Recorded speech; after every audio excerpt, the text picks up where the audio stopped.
Jenny, you and I talked, was there, have you come up for a place yet for us to make comments on seasons and so forth off of this? Is there a place on the website to do that now? Let's see, Kyle, do you know the answer to that? Do we have our public comment website up yet? It's been up for a while. I can find the link and paste it in the chat here. Okay, thank you very much. Hey, Bob, there, that's great to hear feedback from kind of the larger community. If we're thinking about the Forks area, that works really well. But just want to, reiterate, if you've got any big ideas, one way Jenny and I like to think about it is we open up our pamphlet from last year, pull out all the emergency regulations that took place, and we start looking at our forecasted abundance this year. And in some cases, we're looking at a few more fish coming back. So we wonder, how would we tweak last year's fisheries in a way to kind of expand, or in some cases when runs are coming in lower than last year, are there places we should contract? So if you have big ideas, or anybody on the call, like there's a fishery that you just were not satisfied with and it looks like there's an opportunity to change it, now's a great time to get it on Jenny and I and other folks' radar. One thing we worry about, and Kyle kind of, I think, and others watch us close, is if we get a big idea right at the last minute, so like in a month or two, it's really hard to move forward with it, without sharing with the public what we're thinking. So now's a great time to just throw out big ideas or email them to Jenny and I or Jody and Mike Scharf. So How much of that do you want here today on this call versus emailing you and Jenny and then also adding it to the public comments period? You want to hear that stuff today, or would you rather have it emailed in? Yeah, so the public comment piece online and then the emails are the easiest way for us to kind of document them and integrate them.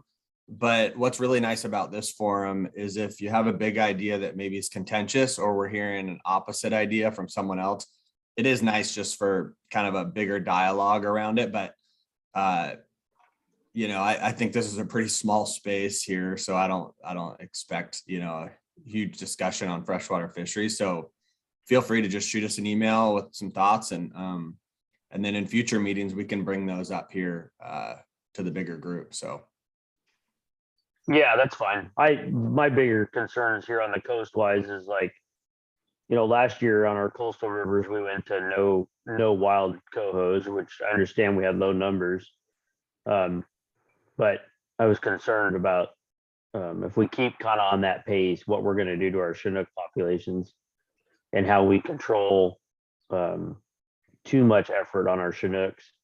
When we take away the coho possibilities, that's what we're just forcing them on the Chinooks. So the hoe and the bogoshiel and the kalawa, last year were significantly hit. And then of course towards the end of the season, we had to close down our Chinook fishery because we were concerned about it.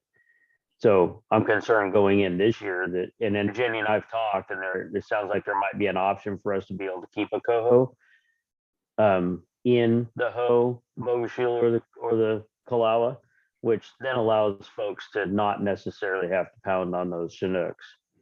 There wasn't too long kind of before you were around where Chinooks were great, and then all of a sudden Chinooks weren't good anymore. And all of a sudden we had some trouble with them. We've kind of got them back over that hump a little bit. I'm just afraid I don't want to go backwards again. I don't want to go back into where we have to try to protect Chinooks again if we're over harvesting them and overworking them.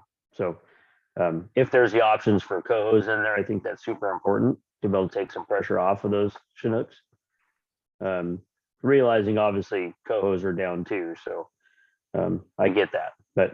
And then I also let her know too that most of us out here are more about keeping a season open versus higher increased limits.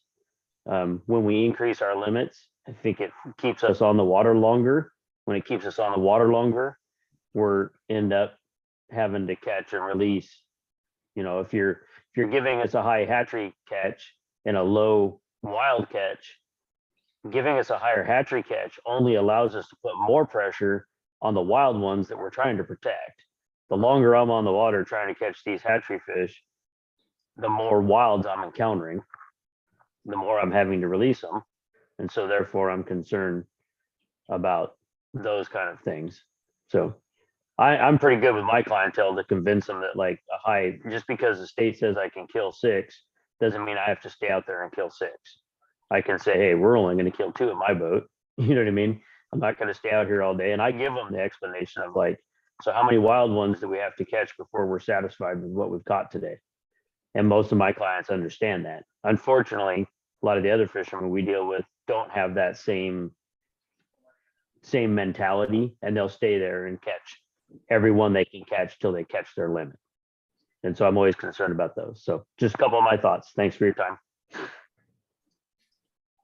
Thanks, Bob. Yeah. So that first part, what I heard was, explore kind of a bag limit regardless of species or origin. So it'd be something like, harvest of 1 salmon or harvest of 2 salmon. So folks aren't,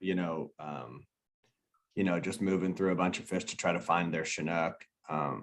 So we got that on the board as an idea. So thanks. Yeah. And then I think, the sort of that, the rest of the stuff you sort of talked about at the end there, I think Jenny and I have, discussed in detail. So in places where we've got mark selective fisheries, we do that, where the math works out that it's going to extend the fishery longer and sort of, reduce impacts of wild, encounters in a day and maybe spread the sort of wild encounters over the whole season. But if the math doesn't work out for a mark selective fishery, and it may not in some cases where, we've got a large number of natural origin fish coming back, then I think as you're flagging, we would kind of move away from that. So thanks for all that.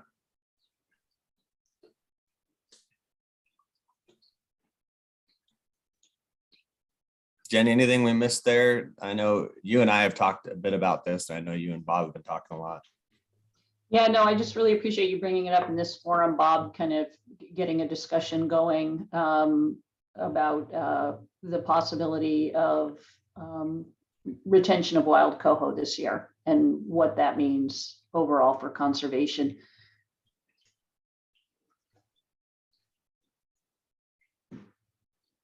Yeah, the last conversation Bob and I had, he was on a bus full of baseball players, so it's nice to have it out in this forum as well.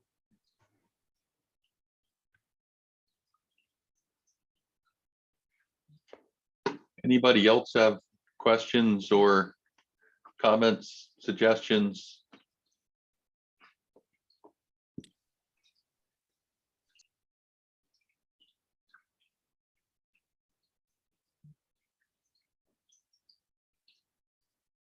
Not seeing any.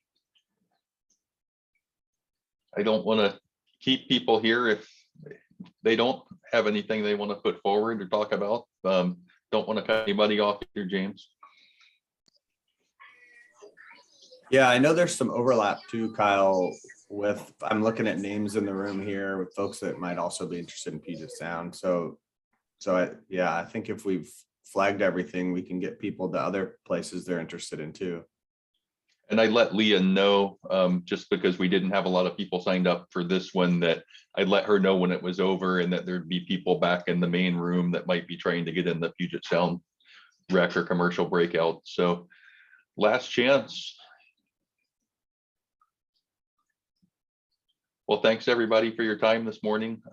Look forward to seeing you in the coming weeks as we move towards North of Falcon 2 and the April PFMC meeting. Have a good day, everybody. Can you automatically move us over, Kyle, if we wanted to go to a different room? I think I might be able to do that. I'll have to go back out to the main room and see if I have the host ability to do that. Let me see if I can reassign you. Do you want to go to the Puget Sound Rec? Yeah, I would just go there. Just